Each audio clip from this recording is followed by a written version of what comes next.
Sabi nila, forget the past, enjoy the present, and prepare for the future.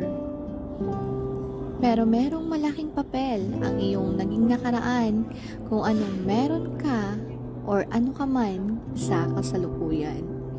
At meron tayong mga nakaraan na kahit anong gawin natin ay hindi natin makakalimutan.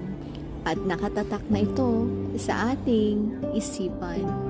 Pakinggan po natin ang kwento ng buhay na ibabahagi sa atin ni Nelia na pinamagatang ang nakaraan. At sama-sama tayong maluha, kiligin at ma-inspire sa mga kwento ng buhay dito sa A Diaries with DJ Nia. Don't forget